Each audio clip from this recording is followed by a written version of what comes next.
Sud Radio près de chez vous après 7h10. On part du côté de l'Aisne. Bonjour monsieur le maire. Bonjour. Bonjour Jean-Paul Roseleux. J'ai eu envie de vous inviter parce que quand j'ai vu dans la presse cette semaine votre initiative, non seulement ça a fait réagir, mais ça m'a également beaucoup plu. Vous êtes le maire de Fère-en-Tardenois. C'est une petite commune dans l'Aisne et vous avez décidé de prendre un arrêté contre les fast-foods, c'est ça ?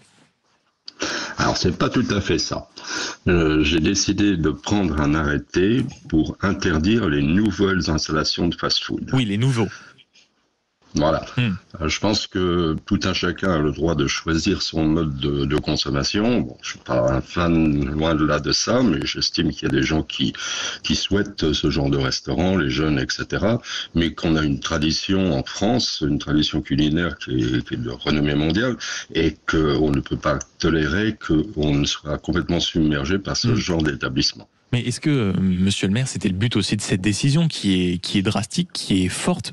Ne refuser de nouveaux fast-foods, c'était quoi ? D'alerter, de mettre un coup d'arrêt justement à un changement que vous avez constaté en quelques années, c'est-à-dire tout d'un coup une rue qui déborde de tacos, de kebabs, de hamburgers. Tout à fait. En fait, c'est un coup de gueule parce qu'un nouveau restaurant de ce genre-là devait s'installer et j'ai pris cet arrêté. Mais comme vous le savez, un arrêté est soumis à un contrôle de légalité.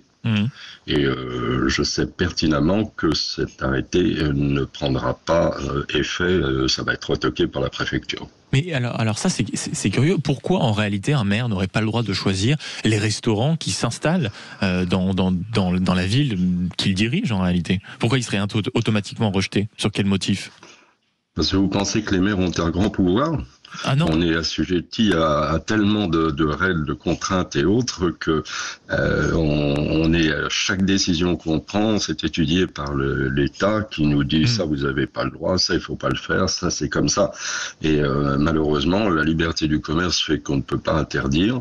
Mais ce que je demande au travers de ça, et ce sera l'objet de ce nouveau combat que je vais mener, c'est de mettre des quotas par rapport à un nombre d'habitants pour qu'on soit raisonnablement avec une offre traditionnelle et une offre de cette genre-là. Le sujet aussi, on le comprend quand même quand on vous écoute, monsieur le maire, c'est la fermeture des restaurants dits traditionnels, c'est-à-dire la Bonne Brasserie, ça peut être aussi le village du coin, là où notamment beaucoup d'ouvriers, beaucoup d'habitués viennent prendre leur menu du jour. Comment ça se fait tout d'un coup qu'on assiste à réellement une disparition de ces établissements ? C'est parce que il y a un modèle économique qui est à bout de souffle, parce que les restaurants on va dire traditionnels ne peuvent plus survivre, ou parce que s'il y a un changement de consommation et que ça nous plaise ou que ça nous déplaise, malheureusement, il est aujourd'hui beaucoup plus agréable d'aller chercher un burger ou un tacos.